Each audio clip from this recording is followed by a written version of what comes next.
G'day guys, welcome back to the channel. My name is Jono. Today is episode 3 of modifying your V60. Let's get into it.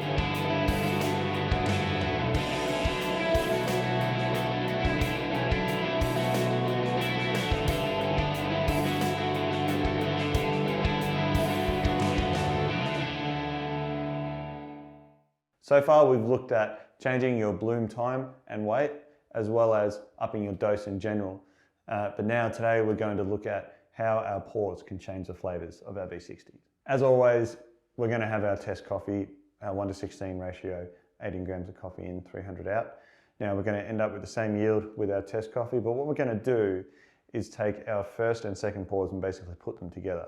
So after the bloom, we're going to go for a 150 gram pour, then we're going to agitate and finish it off with a 100 gram pour. One of the things I can tell you we're going to notice straight away is that we're playing with the acidity and the sweetness levels here.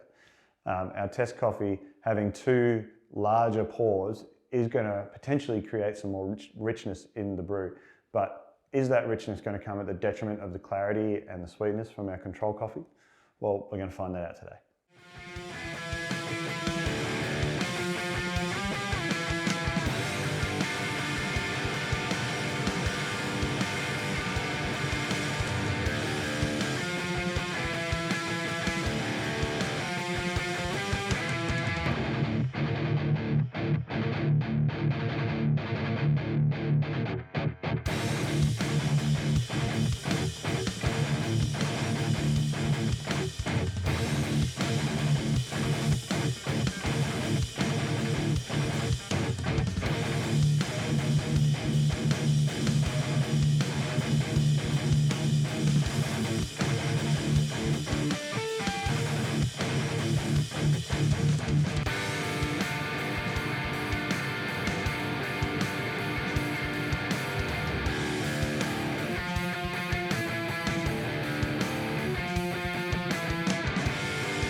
All right, we've got the two coffees here. We've got our control coffee and our test coffee.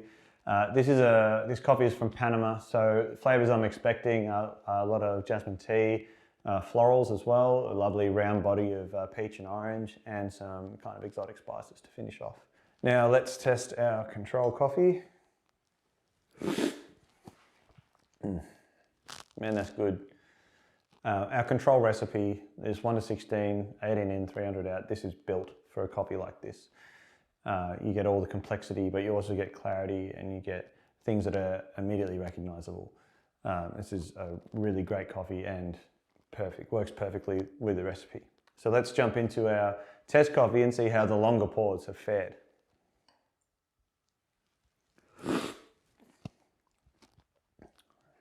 Okay.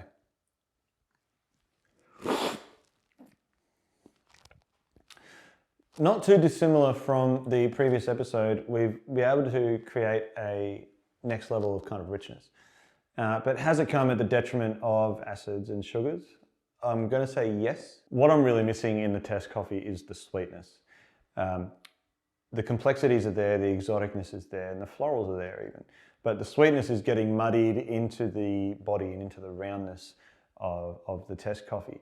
And it's very textural, which is a good thing. It's creamy, it's still a delicious coffee, but it's missing that sweetness to really cut through the palate and carry the flavor through. Now, we can attribute this finding kind of looking back at episode 2, where when you lengthen the pours, you actually risk muddying up your flavors. And by doing that, you decrease the clarity, and in turn, that'll decrease your sweetness. So I'm always going to be looking for balance in a V60. Now, to wrap this all up, look, there are many different ways you could do a long pour in a V60. You could do an osmotic pour even, but this is the way we've done it here, and you've seen the results. So yeah, try it out at home, see what you get, and leave a comment and let me know. Thanks heaps for watching, guys. This has been super fun, and we'll see you on the next one.